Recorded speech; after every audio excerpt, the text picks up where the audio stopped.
I spent years as the family ATM, quietly funding everyone while my sister got everything, until I built my own power in silence and made one calculated move that flipped their world and exposed the truth. I am Peter, 23, male. I don't know how else to put this, but I feel like I wasn't really raised the way most people imagine when they talk about childhood. I was just kind of there, physically, in the house, part of the family in the name, but never the priority. If I'm being completely honest, I always felt like the black sheep of the family. My sister was the golden child. She got all the attention, all the sympathy, all the understanding. Me? I was either invisible or the one getting blamed. It started really young. I remember being maybe 7 or 8 and my sister having one of her meltdowns. She always had some kind of thing going on, whether it was trouble at school, panic attacks, mood swings, and my mom would literally drop everything for her. I could be in the corner saying I had a stomach ache or needed help with homework, and she'd snap at me to stop being dramatic or to handle it myself. I learned really quickly that if my sister had a problem, mine didn't exist. I remember one birthday, I think I was 10, where I asked if I could invite some friends over. My mom said no because my sister wasn't in the right emotional space to deal with company. Instead, we had a quiet dinner at home, and the whole thing ended up being about my sister because she didn't like the food and had another breakdown. So my birthday dinner basically turned into a therapy session for her. I was just sitting there pretending I was fine with it. Now don't get me wrong, I love my sister. I don't blame her for needing help. She had real issues. But what kills me is how my parents decided her needs were the only needs that mattered. She got excuses for everything. She skipped school. She's sensitive. The school doesn't understand her. I forgot to take the trash out. Why are you so lazy? Why can't you be more responsible? Same house, same parents, but two completely different standards. It wasn't just about rules either. It was the way they spoke about us. My mom would tell family members how smart and special my sister was, how she had so much potential, how she just needed extra care.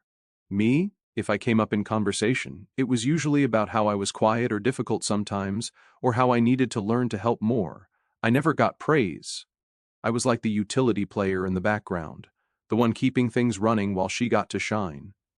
The worst part is it seeps into your head. When you grow up always being second place, you start to believe you don't really deserve attention. I remember one time in high school I actually got sick, like flu sick, fever, couldn't get out of bed. My mom still made me get up and go pick up groceries with her because my sister was too fragile to go outside. I dragged myself out of bed, dizzy, coughing, and carried the bags while she fussed over my sister sitting comfortably in the car. I wanted to scream, but what was the point? If I complained, I'd just get told I was selfish. Looking back, I don't even think they realized how bad it was. I think my parents thought they were just doing their best with the child who needed more attention. But the reality is they completely neglected the other child in the process. Being stuck in that role from such a young age, the one who just had to deal with things alone, it sticks with you. So when I was around 16, everything shifted even more. My dad got this job abroad and suddenly he was gone most of the time. That meant the whole balance of the house changed. If I thought I was the forgotten kid before, now I was basically my mom's unpaid therapist and emotional support animal. I still remember the first week after my dad left. My mom came into my room around midnight, sat on the edge of my bed, and just started crying, full-on crying about bills, about being lonely, about not knowing if my dad was going to be faithful while he was overseas. And I was just sitting there, a 16-year-old kid who had homework to finish, and an exam the next day, patting her on the back saying, "It's going to be okay, Mom." I didn't even know what to say. I wasn't equipped for that. But she just kept doing it night after night. It became a routine. This is when the scapegoat golden child thing really became obvious to me. During the day, she still babied my sister. My sister could skip school, lock herself in her room, throw tantrums, and my mom would rush in like she was caring for a queen. If I ever skipped school, rarely because I was terrified of disappointing people, it turned into a lecture about how I was irresponsible like my dad or setting a bad example. I was the bad one if I messed up. But my sister was fragile and special, and had to be protected at all costs. My mom leaned on me for everything emotional. She'd call me during lunch at school to vent about bills or arguments with my dad. She'd ask me to be strong when she broke down. Meanwhile, my sister never had to hear a word of it. My mom protected her from all the hard truths. She wanted me to absorb it all while my sister lived in a bubble. And if I ever showed signs of stress or said I couldn't handle it, my mom flipped it on me. "Oh, so now I can't even talk to my own son? Or you're just like your father, cold." The double standard was insane. One time my mom was stressed about money and asked me to help her figure out the budget. I sat there with her trying to go through receipts even though I barely understood half of it. Later that same night, my sister came in crying because her boyfriend didn't text her back, and my mom dropped everything and spent hours comforting her. I just sat there like, really? I'm over here trying to help you keep the lights on, and she gets more sympathy because of some teenage drama? That was basically my life summed up. It wasn't just emotional labor either. She expected me to pick up the slack physically too. My sister never had to do chores consistently. If she refused, my mom would say, she's not in the mood today or she's too stressed. Me? If I didn't do it, I was lazy, disrespectful, and apparently didn't care about the family. If something went wrong in the house, like if the sink broke, or the groceries weren't bought, guess whose fault it was? Mine, as always. And the thing is, my sister played into it. She loved being their favorite, and she knew it. She'd rub it in sometimes. Like if I got in trouble, she'd say, "Why can't you just listen for once?" She knew she could get away with almost anything. She talked back to my mom, it was, "She's just being passionate. If I did it, it was you're disrespectful." The weight of it all really started to hit me around 17 or 18. That's supposed to be the age where you're figuring out who you are, thinking about college, hanging with friends. But I felt like I was living a double life. At school, I was just this quiet kid who kept his head down. At home, I was the stand-in husband, the emotional crutch, always absorbing everyone else's problems. There's this memory that still stings. I had a panic attack before an exam because I was so stressed. I came home and tried to talk to my mom about how I couldn't breathe and felt like I was dying. She literally brushed it off and said, "Stop being dramatic, you don't know real stress." Then my sister had a panic attack a few weeks later, and suddenly there were doctor appointments, therapy sessions, family meetings about how to support her. That's when I really understood my role. I was never going to get the same care. I was the one expected to just deal with it. And the wild part is, nobody outside the house knew. To everyone else, my family looked normal. People thought we were close. They had no idea that behind closed doors, I was basically the one holding things together while being blamed for everything that went wrong. So by the time I hit 20, I honestly thought I had cracked the code. I got this internship in another city. It wasn't even paid well, but to me it was freedom, my own place, even if tiny, my own space, my own rules. I was hyped. I thought finally, after years of being the family scapegoat, I was going to breathe a little. I was nervous telling my parents. And when I finally sat them down and explained, I should have known what was coming. They absolutely lost it. My mom started crying immediately, saying stuff like, "You're abandoning us. You don't care about family." My dad got angry and called me selfish. And of course my sister chimed in with her smug way of siding with them. She told me I was running away from my responsibilities, that I was just being dramatic, and that family comes first. I couldn't believe it. This is the same sister who skipped out on classes, dropped out of stuff halfway through, and got called brave for it. But me moving for a legitimate internship was apparently betrayal. Her mistakes were framed as personal growth. My ambitions were framed as selfishness. First, I stood my ground. I told them I needed this opportunity, that it was important for my career, and that I couldn't just stay home forever. My mom cried harder. She started saying I was choosing strangers over family. My dad went on a rant about how I'd forget where I came from, how I'd turn into one of those people who abandons their parents. My sister kept backing them up, nodding, saying things like, "He's just not grateful or he doesn't understand how much we've sacrificed." It was overwhelming. I remember going to my room after that fight and just lying on my bed, staring at the ceiling, wondering if maybe I was being selfish. That's the messed up thing about growing up the scapegoat. They train you to question yourself constantly. Like, maybe I am ungrateful, maybe I do owe them everything. Meanwhile, my sister never had to justify a single decision she made. She was always right by default. Anyway, I went ahead and moved for the internship. For the first time ever, I had some freedom. I could wake up when I wanted, eat what I wanted, not have someone yelling at me about chores or guilt-tripping me about money. It was small, but it felt huge. I started actually feeling like a person. But of course, they couldn't leave me alone. The calls started almost immediately. My mom would call crying, saying she couldn't sleep without me there, that she felt abandoned. My dad would leave voicemails, calling me selfish and ungrateful. My sister would text things like, "You don't realize how much you're hurting mom or you've changed." It was constant pressure, and I cracked. After 3 months of guilt-tripping, emotional manipulation, and non-stop accusations, I gave in. At 20, I left for 3 months but came back. Now at 23, I'm looking back and realizing I planned differently that time only on the surface.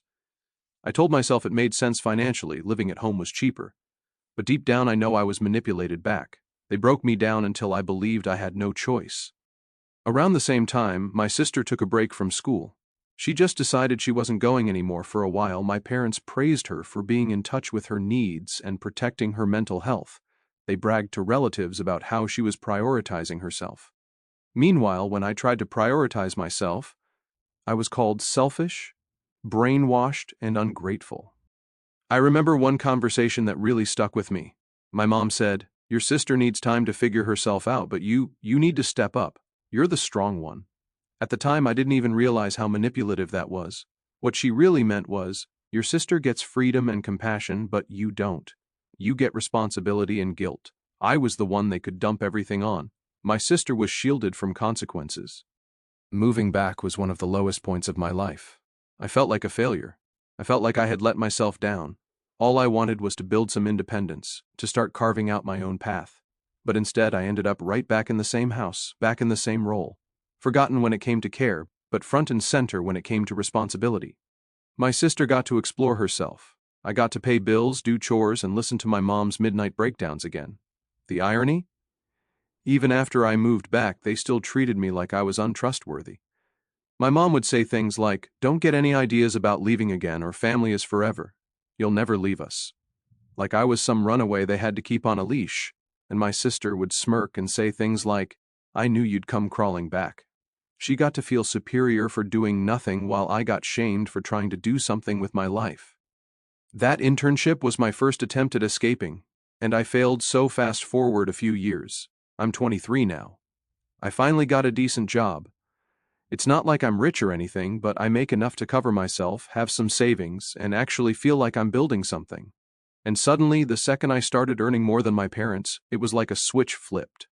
I wasn't their kid anymore. I was their retirement plan, their safety net, their bailout package. My dad got laid off, and honestly, I felt bad for him at first, but instead of job hunting aggressively or figuring something out, he just kind of slumped into this, "Well, my son's working, he'll cover things" mentality. My mom still has her job, but it's unstable and honestly doesn't bring in much. And then there's their debt, like a mountain they've been ignoring for years. Now that I'm making money, suddenly it's my responsibility to help them manage it. The way they talk about it pisses me off. It's not even, "Can you help us for a bit?" It's, "We're so lucky to have you. We know you'll take care of us." They say it like it's already decided, like I signed a contract at birth saying I'd fund their lives. My mom makes little comments like, "When you're older and making more, we won't have to worry." My dad jokes about how I'll make sure we're comfortable. Except they're not jokes. They're dead serious. And it's not even about actual need half the time. I wouldn't mind helping if they were really struggling and actually appreciated it. But they waste money constantly. My mom will complain about bills one minute and then the next she's buying random crap we don't need. My dad will say he's broke, then spend on stuff to cheer himself up, and when I point it out, I'm the ungrateful son who doesn't understand how hard life is. But if my sister spends recklessly, they laugh it off like, "Oh, she's young. She deserves to enjoy herself." There's this one conversation that sums it up. My mom said, "We know your sister's not as strong as you. She needs more support, but you're reliable. You'll always be here for us." I wanted to scream. Do you hear yourself? You're literally admitting the favoritism and still acting like it's justified. She gets freedom because she's fragile. I get chains because I'm strong. It's like being punished for being responsible. And the kicker is they've failed to plan for anything. They didn't save for retirement. They didn't manage their debt. They just lived like everything would magically sort itself out. And now, instead of owning up to that, they're pinning it all on me. Like it's my duty to fix decades of bad decisions just because I happen to be their son. I can't even imagine what they'd do if I wasn't around. Probably still lean on me somehow, even from a distance. That's how deep the scapegoat role goes. The irony is I naturally prefer living alone. I like quiet, I like privacy, I don't even want that much. But instead of supporting me, they see that as selfish. They'd rather I sacrifice my happiness so they can avoid facing reality. I've already decided I'm moving out. I'm not going to be their retirement plan. I'm not going to set that precedent because once I start, they'll never stop expecting it. And the longer it goes on, the harder it'll be to break away. By this point, I already knew deep down what I had to do. I had to move out. Not someday, not eventually, but now. I couldn't keep living in that house where I was treated like the scapegoat ATM while my sister floated around doing whatever she wanted with zero expectations. Every day I stayed, I felt my energy draining away, like I was just existing for other people, not myself. The problem wasn't the decision itself. The problem was how to do it without them destroying me emotionally before I even got the chance to leave. Because if there's one thing I know about my parents, it's that they won't just let me go.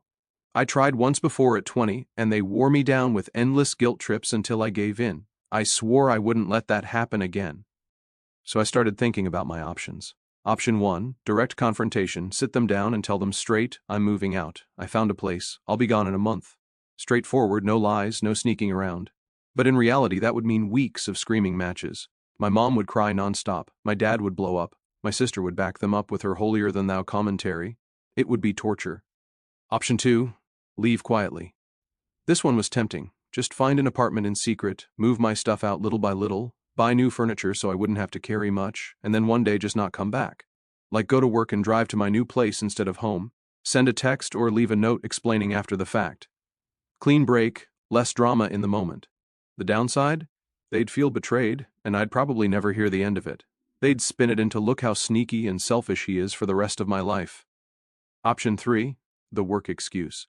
This one felt like the middle ground. Just say I'm moving to be closer to work, which is technically true. I drive an hour each way, 3 times a week, and it would absolutely make sense to move. It wouldn't explain the real reason, their control and guilt, but at least it would make it harder for them to argue. What can they really say? No, you're not allowed to move closer to your job? Even my sister couldn't spin that without sounding ridiculous. But the downside is it would mean hiding the truth, and I'm tired of lying just to protect their feelings. So I sat with these options for a while. I thought about it every single night lying in bed staring at the ceiling. I knew if I confronted them directly I'd fold like I did at 20. It was weird because the more I thought about it, the more I realized the real question wasn't how to move out. It was, do I care more about their feelings or my future? And for the first time in my life, I chose me. Because every time I chose them, I lost a little more of myself. I became smaller, quieter, angrier, more resentful. And they never noticed because they didn't care. I was the scapegoat, the background character. They didn't care if I was happy as long as I was useful. I couldn't do it anymore. So I made my decision. I was going to leave quietly, rent a place in secret, move my stuff bit by bit, and then just not come back one day. Because the truth is, direct confrontation doesn't work with people like them. They don't want a conversation, they want control, and the only way to get out is to stop giving them the chance to manipulate you. It felt scary, but also freeing. For the first time, I felt like I had a plan that might actually work. I pictured myself in a small apartment sitting on the floor eating takeout, and it actually made me smile. That might sound dumb, but after years of living for everyone else, the idea of just existing for me felt like paradise. Here's how it actually went down. The leaving part I had been imagining in my head for months. I had been quietly preparing for weeks. I found an apartment, nothing fancy, just a small one-bedroom, kind of old, but it was mine. I bought some cheap furniture off Craigslist and from IKEA, things I could build myself. I started moving little stuff out slowly, clothes I didn't wear often, books, small electronics. I'd put a few things in my backpack and pretend I was heading out to work or hanging out with a friend. Bit by bit, I was draining my room without them noticing. It felt sneaky, but honestly, it was the only way. If I had announced it, they would have locked me down. I even practiced what I'd do on the actual day. I'd picture myself walking out of the house like normal with my work bag, but instead of coming back, at night, I'd go straight to my new place. No scene, no argument, just gone. Every time I thought about it, my heart would race. I'd get this mix of excitement and guilt, like I was doing something bad but also something necessary, kind of like breaking out of prison. You know the guards are going to scream, but freedom is on the other side. The morning of leaving, I woke up early. My dad was already in the living room watching TV. My mom was in the kitchen, my sister was still asleep. It felt like any other day, which was surreal because I knew it wasn't. I showered, got dressed, packed my bag carefully. This time I stuffed more than usual into it: laptop, chargers, a few clothes, my important documents. I ate breakfast quietly, keeping my head down so no one would notice I was acting different. My heart was pounding the whole time. When I said I was heading to work, my mom just said, "Okay," without looking up.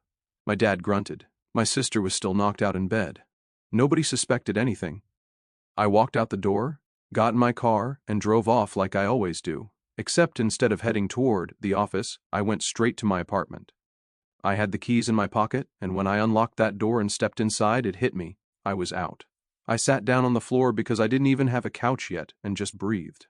I didn't realize how much tension I carried in my body until that moment. For the first time in years, I wasn't waiting for someone to call my name, yell at me, or dump their problems on me. It was silent, and instead of feeling lonely, it felt like peace. Of course, the peace didn't last long. Around 5 p.m., when I didn't come home, my phone started blowing up. First it was my mom, "Where are you? Are you okay?" Then it escalated, "Why aren't you home? Don't do this." Then my dad started calling. I didn't answer. Then my sister texted, "Wow, you're really doing this, you're so selfish." Then came a long paragraph about how I was hurting mom and dad and how I only cared about myself. Classic move, backing up the parents, making me the villain while she gets to stay in her comfy little bubble. Eventually I sent one message in the family group chat. It said, "I've moved into my own place. I need independence and privacy. I'm not abandoning you, but I can't keep living at home. Please respect my decision." That was it. Simple, clear, no excuses. The responses were exactly what I expected. My mom started spamming me with crying emojis and paragraphs about how she felt betrayed. My dad sent angry texts about how ungrateful I was, how I'd regret this, how family is supposed to stick together. My sister chimed in with her usual selfish nonsense. But here's the difference this time. I didn't cave. I put my phone on silent, tossed it across the room, and sat on the floor eating cheap Chinese takeout out of the carton. And even though I could feel the guilt gnawing at me, there was this overwhelming sense of relief. Like, yeah, they're going to be pissed, but I finally did it. I finally chose myself. The next few days were rough, not going to lie.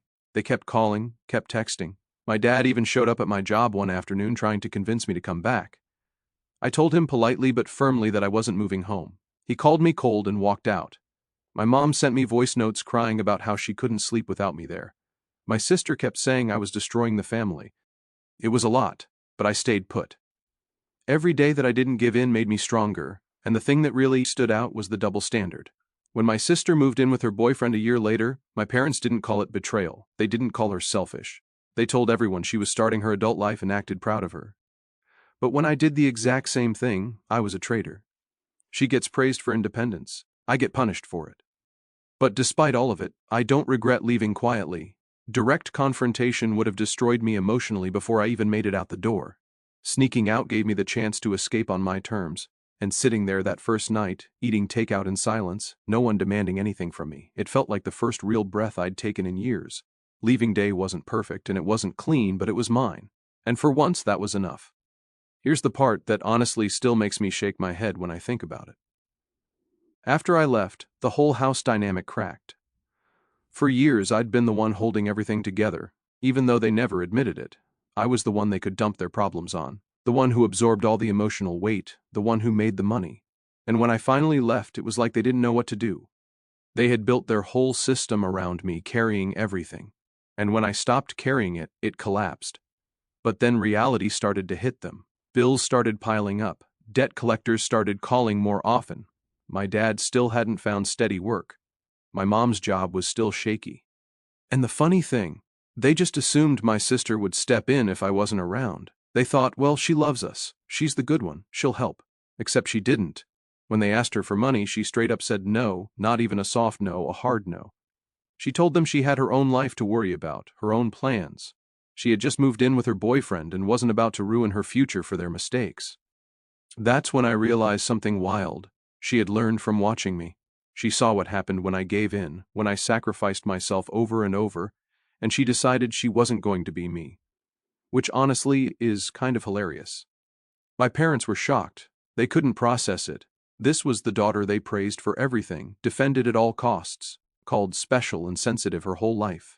And now here she was telling them no. They didn't know how to handle it. My mom cried about how she never expected this from her baby. My dad ranted about how young people have no respect anymore, and my sister just shrugged it off and went back to her life. For years they leaned on me, assuming I'd never leave, and when I did, they assumed she would take my place, and when she didn't, they were left with nothing.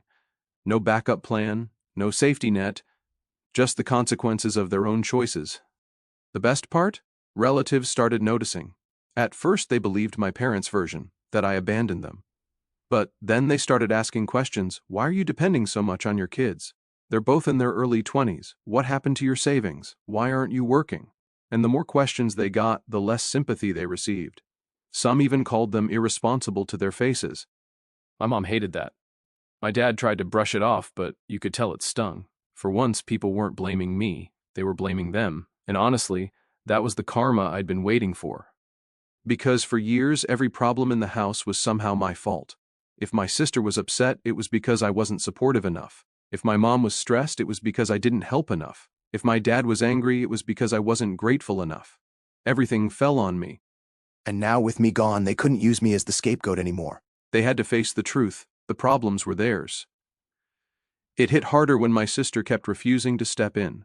They begged her multiple times, and every time she refused, she even told them point blank, "That's not my responsibility," which is funny because that's all I wanted to say for years but never could. Hearing that come from her must have cut deep. And that's when the disappointment really set in. Not just at me, who they always assumed would fail them, but at her, who they thought would never let them down. The shift was brutal.